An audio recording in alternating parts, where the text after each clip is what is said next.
Well, hello, mathematicians. Welcome back. Today we're going to be doing problem number 19 from page 42 in the Extra Practice book for Course 1 Text A.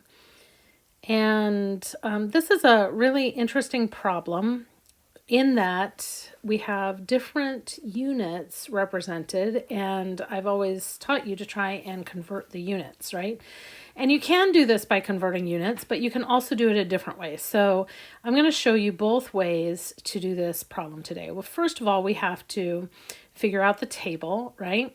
And so the way we figure out when we have, a ratio, in this case, our ratio is 3:2, and it's in the first column, that length in inches is 3 and the height is 2. Well, I have another relationship here. I see 24 in the second column. And so I know 2 times something is 24, that something is 12. So I'm going to multiply 3 times 12 to get 36, and that is my first blank. Okay? So then moving on, I see I have some information here in the third column, and that's the number 60.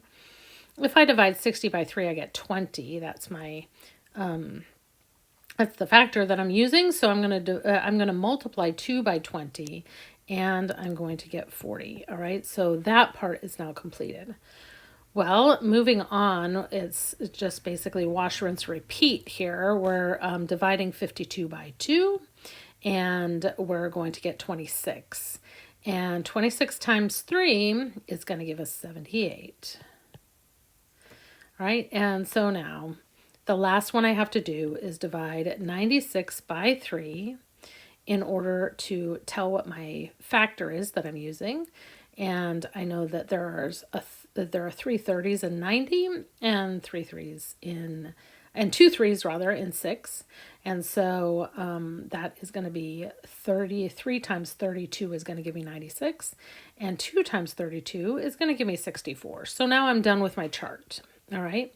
And all of these are equivalent ratios. Every single one of these columns is an equivalent ratio. And it's based on the simplest form, which is 3:2. All right.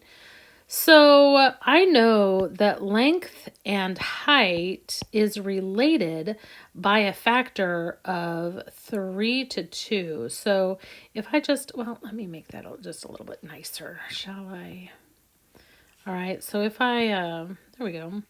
If I divide my bars here so they show 3 on the upper bar and 2 on the lower bar representing height, then I see very clearly that that ratio 3:2 is maintained. And you know what? I don't like those lines. Let me try these lines again just to make them neater. I think that visually it's better to, let's just have a kind of a neater set of lines here. All right. I don't know how much of an improvement that is, but something.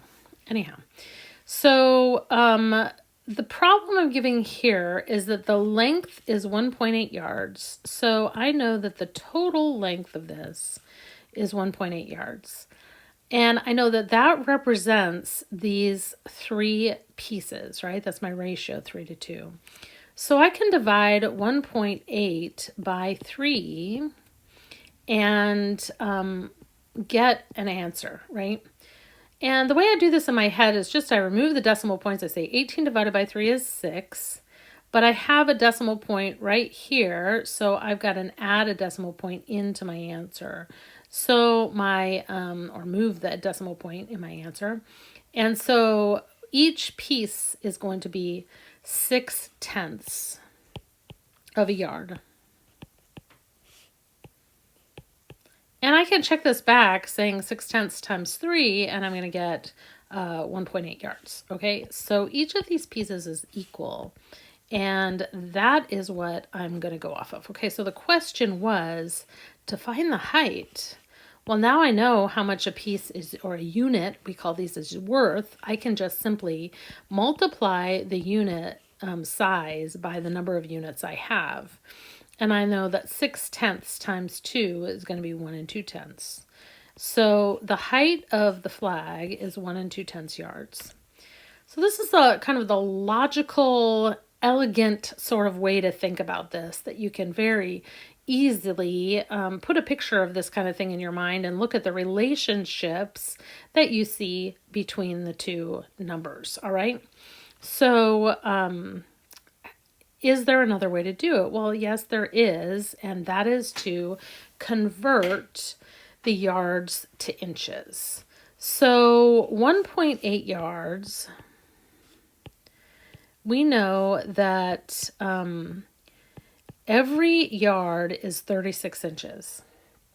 And so 36 inches plus 28.8 inches is going to give me the total length, right, of my, the length of the flag in inches, right?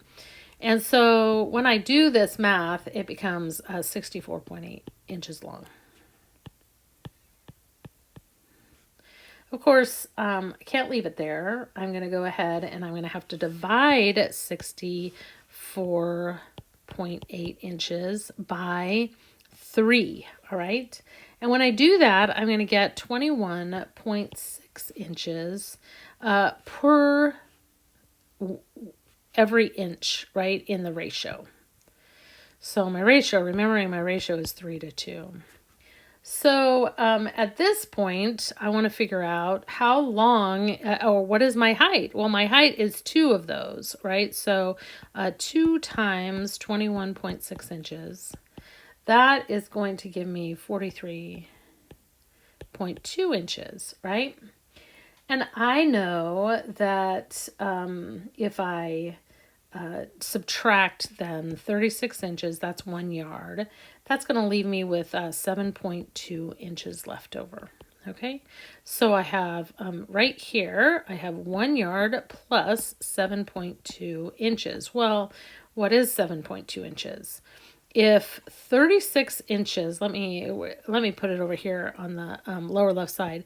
36 inches is 1 yard. So 3.6 inches is 1/10 of a yard, right? Well, 3.6 plus 3.6 gives me 7.2, right? And so that means that I have 1/10 plus 1/10, that's 2/10, is 7.2. So this is 1 yard and 2/10 of a yard, or 1.2 yards,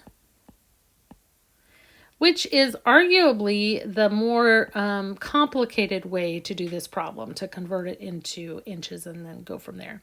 If you had to, you could. But you would have to really remember some relationships in order to see, get to the answer you wanted.